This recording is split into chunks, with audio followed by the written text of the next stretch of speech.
The restaurant felt like our little bubble away from the world. Dim lights, soft jazz floating in the air, and the warm scent of garlic butter wrapping around me like comfort. I sat across from Daniel, fingers idly circling the rim of my wine glass, savoring the rare, quiet evening we had carved out for ourselves. With each laugh we shared, I felt a piece of us flicker back to life.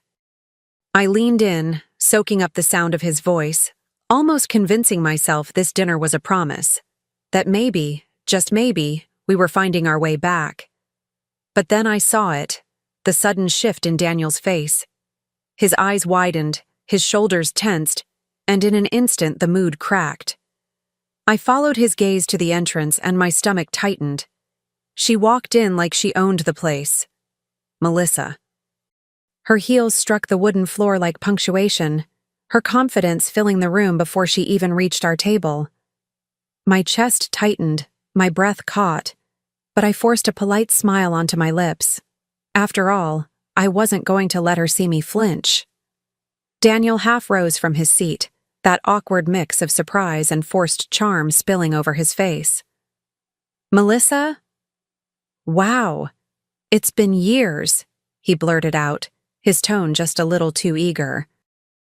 And there she was, smirking, eyes flicking over to me as if sizing me up before I could even say a word. She tilted her head, that smirk never leaving her lips. Daniel.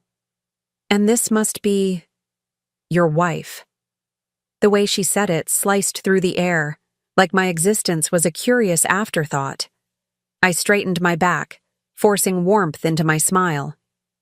Yes, I'm Victoria, I replied, my voice steady even as my stomach tightened into knots. Inside, though, I could feel the temperature of the evening dropping. Melissa's eyes swept over me, slow and deliberate, before she leaned back slightly, as if she'd already reached her verdict. Interesting, she murmured, her tone dripping with condescension. I never pictured you with someone like her. The words hit me harder than I wanted to admit, but I kept my chin high. My pulse drummed in my ears, begging me to react, yet I swallowed it down. This wasn't about her, I told myself. It couldn't be. Daniel laughed awkwardly, clearly hoping to smooth things over. Melissa, come on, he said, shifting in his seat, but his voice didn't carry the firmness I needed to hear. I studied his face, searching for even the smallest defense of me, the wife sitting right beside him. But instead, there was hesitation, a flicker of discomfort that left me colder than Melissa's sharp little jab, and that silence spoke louder than anything else. I forced another smile, one I'd practiced too many times before, the kind that hides more than it reveals. Inside, though, my stomach churned. Melissa's presence felt like a shadow stretching across the table, swallowing the warmth Daniel and I had just been clinging to. I wanted to enjoy my glass of wine, savor the night we'd planned, but her voice lingered, sharp and deliberate, every word designed to unsettle me. I caught Daniel watching her, his expression a strange mix of nostalgia and unease. That glance made something inside me shift, a quiet alarm, faint but impossible to ignore. Was this how it would be, I wondered, me sitting politely while another woman threw darts at my dignity? My chest felt heavy, but I straightened my shoulders. If Melissa wanted a reaction, she wasn't getting it. Not yet. Still, the evening had already been altered, cracked like glass under pressure. Every sound in the restaurant seemed louder, the clinking of silverware, the hum of conversations, the laugh from a nearby table. They all pressed against me, reminding me I couldn't slip away unnoticed. I sat there, trapped between Daniel's silence and Melissa's smugness, realizing this dinner wasn't just dinner anymore. Something had shifted, and I could feel the night steering toward a place I wasn't ready for. The longer Melissa lingered at our table, the heavier the air became. I tried to sip my wine, pretending she wasn't there, but she wasn't about to let me off so easily. Her smile widened as she leaned in, her voice silky with venom. Daniel always had such refined taste before, she said, her eyes flicking to me like I was some kind of downgrade. But I suppose things change. The words were coated in sugar, but they stung like acid. Heat crawled up my neck, and before I could stop myself, my reply slipped out sharper than I'd planned. And I suppose some people don't change at all, still rude as ever. My voice was steady, but inside my chest, my heart was pounding hard enough I thought they might hear it across the room. Melissa only arched a brow, that smug look settling deeper into her face, as if she'd gotten exactly what she wanted. Daniel gave a nervous laugh, raising his hands as though he could wave the tension away.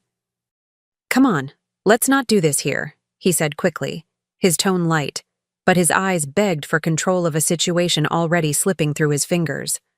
I looked at him, expecting him to defend me, to shut Melissa down.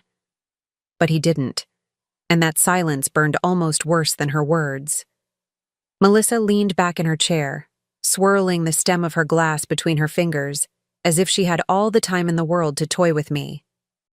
"Daniel always did appreciate class," she purred, letting the pause hang in the air.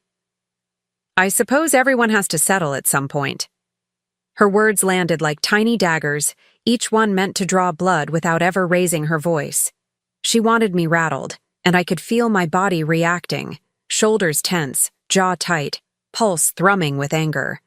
I forced myself to breathe, to hold on to some thread of dignity, but inside, a storm was building.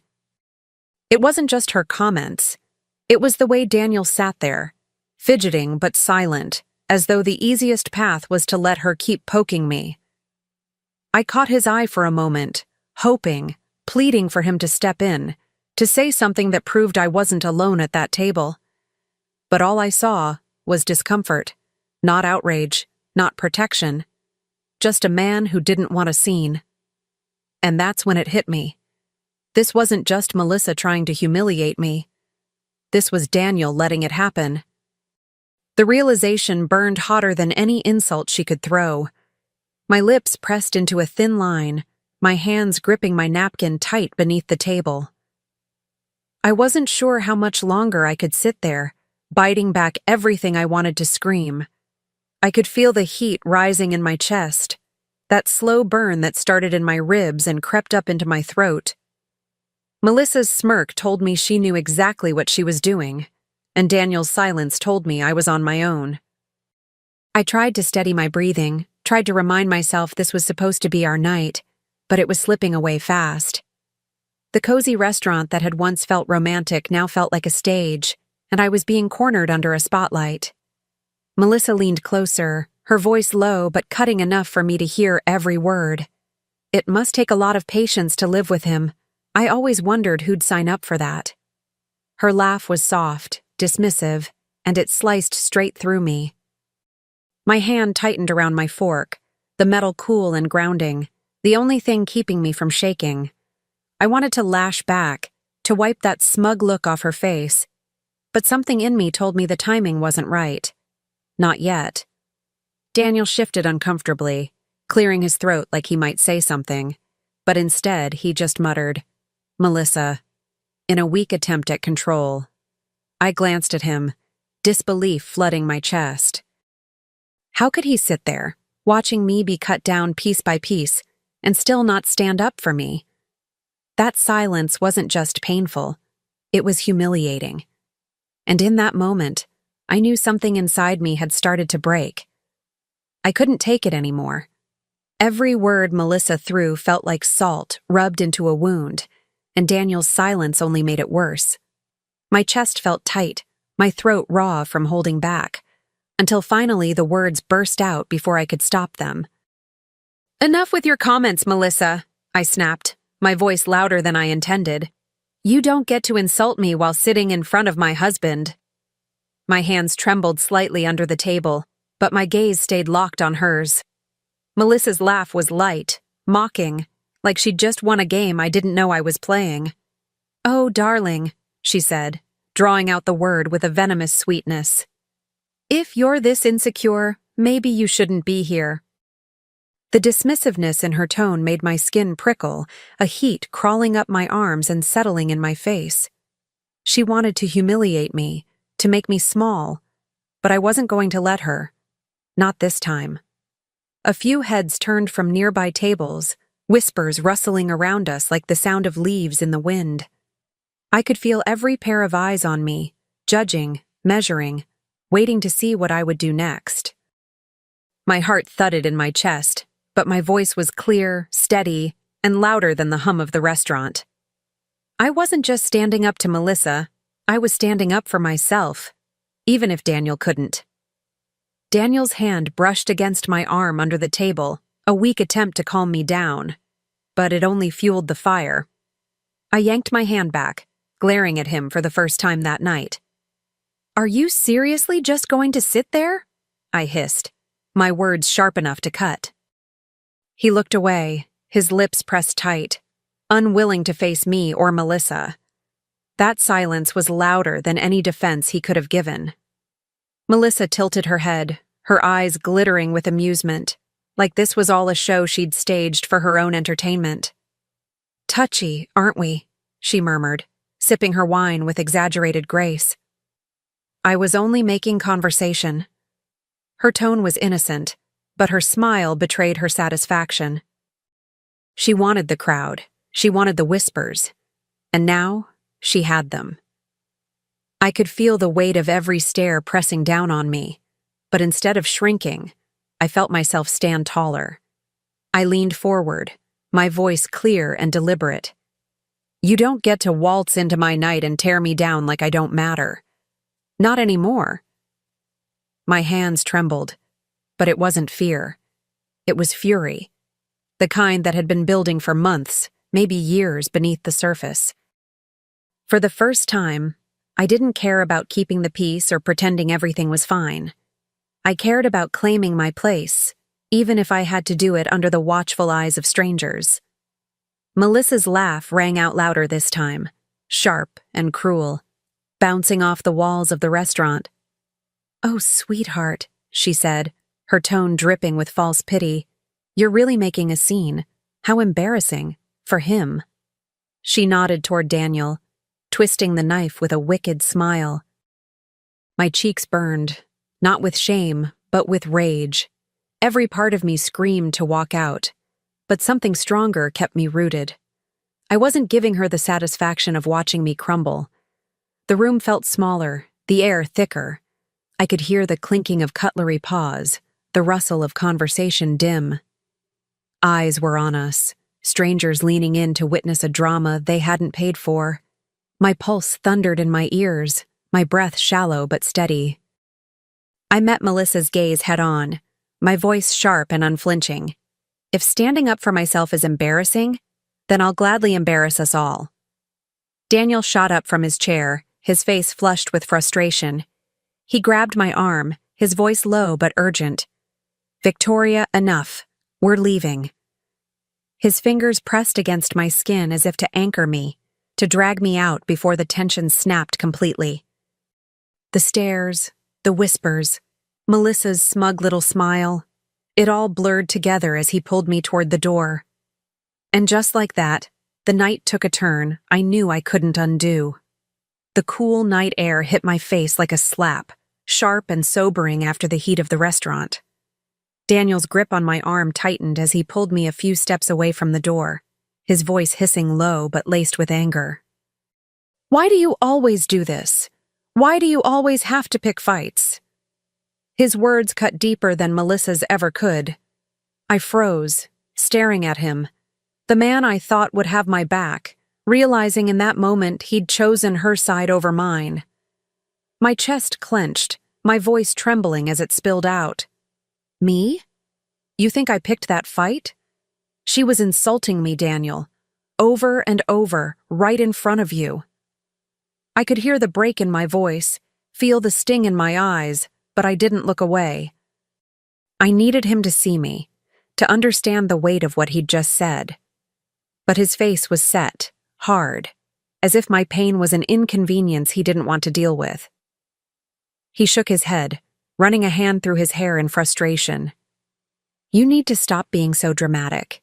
You always overreact." The words landed like stones in my chest. dramatic, overreacting, as if standing up for myself was a flaw, as if my dignity was something to be brushed aside. In that instant, the night wasn't about Melissa anymore. It was about us, about the cracks I'd been trying so hard not to see. His words echoed in my head, heavy and bruising, dramatic, overreacting. I swallowed hard, but the lump in my throat wouldn't budge. My voice cracked, yet it came out stronger than I expected. No, Daniel, I don't overreact. I'm tired. I'm tired of being disrespected. By her, and now by you. I could feel the sting of tears pressing behind my eyes, but I refused to let them fall. Not here, not in front of him. He looked at me like I was speaking another language, his brow furrowed, his lips parting as if he had something to say, but didn't know how to say it. That silence, that hesitation, told me more than any words could. He didn't see me, not the way I needed him to. And in that second, I realized this wasn't about winning an argument. It was about whether or not I still had a place in his world. The street was quiet, except for the hum of a passing car, headlights washing over us in a brief, harsh glare. I pulled my arm from his grip, my hand trembling as it fell to my side. The chill of the night seeped into me, but I welcomed it. It steadied me, cooled the fire burning inside. Looking at him, I felt something inside me shift, as if a door had opened and there was no way of closing it again. I took a step back, creating space between us, and for the first time that night, I felt steady on my own feet. My voice was low, but firm enough to carry. You think I'm the problem, Daniel? Maybe that's easier than admitting you never stood up for me. Not once tonight. His mouth opened as if to protest, but nothing came. Just silence. Silence that confirmed everything I'd been afraid of. The wind picked up, tugging at my hair, carrying the faint smell of food from the restaurant behind us. People passed by, glancing curiously, but I didn't care. All I could hear was my own heartbeat, steady now, stronger than it had been inside that suffocating room. I turned away from him, every step heavy but certain, each one peeling me further away from the man who'd just let me shatter in public. Victoria, wait, he called after me, but I didn't. Not this time. I kept walking, my heels clicking against the pavement, the night stretching wide open before me. I didn't know exactly where I was going, but I knew I couldn't stay there. Not with him, not in the shadow of that betrayal. And as the distance grew, I felt something else stirring inside me, something that whispered of change, of choices I hadn't dared to make before. When I walked back into the house later that night, the silence felt heavier than his words had outside the restaurant. No clinking glasses, no music, no small talk to fill the gaps. Just stillness pressing against me. I went straight to the bedroom, my chest aching, but my hands already moving with purpose. I pulled a suitcase from the closet, the zipper's rasp echoing through the room like a decision being sealed. As I folded clothes, each piece felt like a fragment of my life I was reclaiming. A sweater I'd worn on our first trip together, jeans I'd slipped on for casual mornings at home, even the scarf he once said brought out the color in my eyes. They weren't just clothes. They were reminders of who I was before I started bending myself to fit his comfort. My hands shook, but not from fear. It was resolve. His voice from earlier kept replaying in my head, dramatic, overreacting, always picking fights. I whispered into the stillness, almost like I was answering him one last time. If you can't stand up for me, then I'll stand up for myself. My words hung in the air, steadier than I felt, but truer than anything I'd said in years. With every folded shirt, with every item tucked into the bag, I was packing more than belongings. I was packing my dignity, piece by piece. I paused by the dresser, my hand brushing against a framed photo of us. Me, with my head tilted toward him, both of us smiling as if nothing could ever break that picture-perfect moment. For a second, my throat tightened, and the tears threatened to fall. But then I remembered the way he'd looked at me outside, more embarrassed by my voice than by her insults. That memory hardened me. I set the frame face down, a quiet goodbye to the version of us that no longer existed. The suitcase grew heavier as I filled it, but with each item, my body felt lighter, as if I was unpacking a weight I'd carried for too long. I moved methodically, almost ritualistically, folding, zipping, organizing. This wasn't an escape done in panic. It was clarity. For once, I wasn't running from chaos.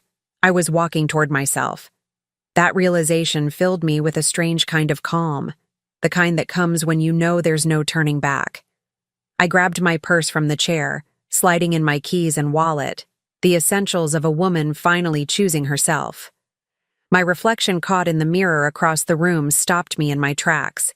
My eyes were red, my hair a mess, but there was something fierce staring back. Someone I almost didn't recognize.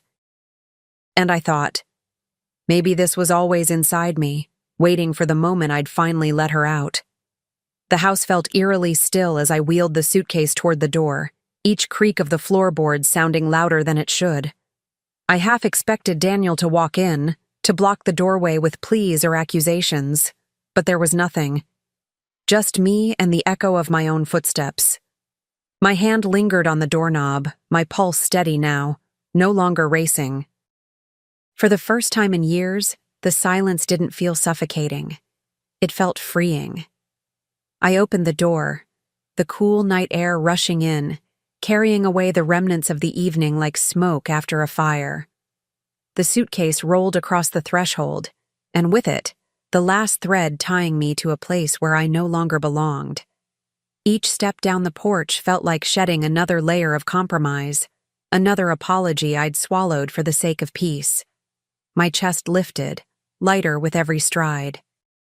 As I slid into the driver's seat of my car, I glanced back at the house one final time. The windows glowed faintly, but inside, the warmth was gone for me. My grip tightened on the steering wheel, not out of hesitation, but determination. This isn't the end, I whispered to myself, voice steady in the dark. This is the beginning. And with that, I turned the key, ready to face a future that was finally mine to shape. Months later, my mornings looked nothing like they used to. I wake up in a small apartment with sunlight spilling through sheer curtains, the scent of fresh coffee drifting from my kitchen. The quiet feels different now. Not heavy, not suffocating, but alive, filled with the hum of possibility. I've carved out a life on my own terms, and each day feels like proof that I didn't just leave a man behind. I found myself again. Work no longer feels like a chore, but a purpose. I'd thrown myself into a new job, and somehow, in the middle of learning and stumbling, I discovered I was capable of more than I ever imagined. My coworkers became friends, friends became a circle of support, and suddenly, I wasn't navigating the dark alone. Laughter over lunches, late-night talks over wine. It was the kind of warmth I had been starving for without even realizing it. One afternoon, sitting across from a friend at a cafe, she leaned in and studied me with a smile. "You seem happier, Victoria. Do you ever think about that night?" Her question landed softly, but it carried all the weight of the past. I wrapped my hands around my mug, letting the warmth seep into my palms, and realized that for the first time, the memory didn't sting. It just reminded me of how far I'd come. I smiled at her, a real smile that reached my eyes this time. "Yes," I said, stirring my coffee slowly. "I think about it, but not with pain anymore." That night was when I realized I deserved more than scraps of respect. It hurt like hell, but it was also the push I needed. Saying it out loud felt like reclaiming the power Melissa tried to strip from me, and the power Daniel refused to give me. I had given it to myself instead. Word had spread, of course. Small towns and circles have a way of carrying stories. I'd heard whispers that Daniel had tried to rekindle things with Melissa, only to be humiliated when she mocked him publicly. Once, that would have cut me open, made me feel like I'd lost some battle I never asked for. But now? It only confirmed what I already knew. Neither of them held any weight in my world anymore. As my friend laughed and shook her head at the gossip, I leaned back in my chair, savoring the sweetness of freedom. There was no bitterness left, only a sense of clarity. They had both tried to define me, box me in, reduce me, but I'd walked away. I was standing taller than I ever had, and nothing about their choices could touch me now. Weeks later, I found myself walking past that same restaurant, the one where it all unraveled. The lights inside glowed warmly, couples laughing over wine, just as Daniel and I once had.